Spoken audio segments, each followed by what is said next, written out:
Assalamualaikum warahmatullahi wabarakatuh. Sahabat cuplikan sirah rahimakumullah.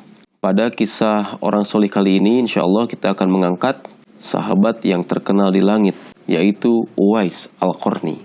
Seorang pemuda sederhana, bahkan sangat sederhana. Pakaiannya membuat orang-orang tak memperhatikannya. Pekerjaannya sebagai pengembala ternak bukan pekerjaan yang dipandang mulia. Pemuda yang sangat biasa. Penduduk di sekitarnya bahkan tidak ada yang memperdulikannya. Nama pemuda ini kemudian disebut oleh Rasulullah Shallallahu Alaihi Wasallam.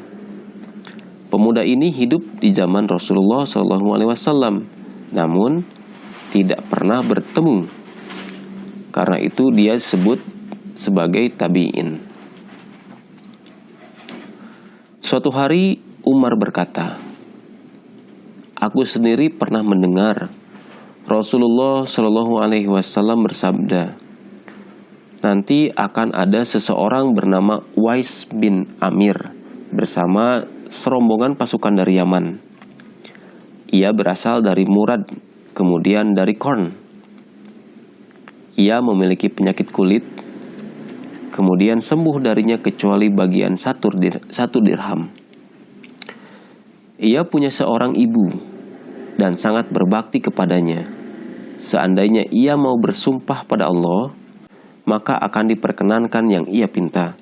Jika engkau mampu agar ia meminta pada Allah supaya engkau diampuni, mintalah padanya." Setelah Rasulullah Shallallahu Alaihi Wasallam wafat, setiap musim haji Umar bin Khattab selalu mencari dan menanyakan Uwais kepada rombongan dari Yaman. Selama beberapa tahun, Umar belum juga bertemu dengan Uwais. Setiap rombongan dari Yaman yang ditemui Umar tidak mengenal Uwais. Hingga suatu hari ada yang mengenalnya. Ia memberitahu Umar bahwa Uwais pun tengah dalam perjalanan untuk menunaikan haji.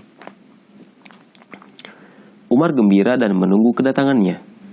Ia menunggu dari arah rombongan Yaman biasa tiba. Ia bertanya pada setiap orang dan rombongan yang datang, apakah ada salah satu di antara mereka bernama Uwais dari Murad dari kabilah Qarn? Dari Usair bin Jabir, ia berkata, Umar bin Khattab ketika didatangi oleh serombongan pasukan dari Yaman, ia bertanya, apakah di tengah-tengah kalian ada yang bernama Uwais bin Amir? Sampai Umar mendatangi Uwais dan bertanya, benar engkau adalah Uwais bin Amir? Uwais menjawab, ya benar. Umar bertanya lagi, benar engkau dari Murad, dari Qarn? Uwais menjawab, iya.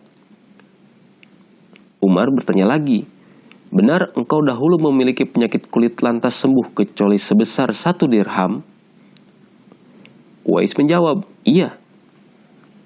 Umar bertanya lagi, benar engkau punya seorang ibu? Uwais menjawab, iya. Umar pun kemudian menyampaikan sabda Rasulullah Shallallahu Alaihi Wasallam kepada Uwais. Kemudian Umar berkata, mintalah kepada Allah untuk mengampuniku. Kemudian Uwais mendoakan Umar dengan meminta ampunan pada Allah. Umar pun bertanya kepada Uwais, engkau hendak kemana? Uwais menjawab, ke Kufah. Umar pun mengatakan pada Uwais, bagaimana jika aku menulis surat kepada penanggung jawab di negeri Kufah supaya membantumu? Uwais menjawab, aku lebih suka menjadi orang yang lemah. Uwais tetap ingin dirinya tidak dikenal dan tetap sederhana. Meski ia mendengar dari Umar bin Khattab, namanya disebut Rasulullah Shallallahu Alaihi Wasallam bahwa doanya mustajab. Rasulullah Shallallahu Alaihi Wasallam mengatakan tentang Uwais sebagai pemuda yang berbakti kepada ibunya. Begitu besar bakti Uwais pada ibunya, hingga kemudian Uwais menjadi terkenal oleh penduduk langit. Rasulullah Shallallahu Alaihi Wasallam mengatakan, Uwais memiliki seorang ibu dan sangat berbakti kepadanya. Masya Allah, sahabat-sahabat cuplikan sirah rahimakumullah. Bakti Uwais kepada ibundanya membuat ia menjadi orang yang doanya Allah kabulkan. Betapa besar rahmat Allah Subhanahu wa taala kepada Uwais, sehingga Rasulullah Shallallahu alaihi wasallam menyebutnya dan menyuruh Umar mencarinya dan minta didoakan. Hal ini karena bakti Uwais pada ibunda. Dan doa yang paling baik adalah doa memohon pengampunan Allah Subhanahu wa taala. Sebab dengan ampunan Allah Subhanahu wa taala, dosa-dosa kita diampuni dan kita dapat masuk surga dengan rahmatnya. Wallahu a'lam.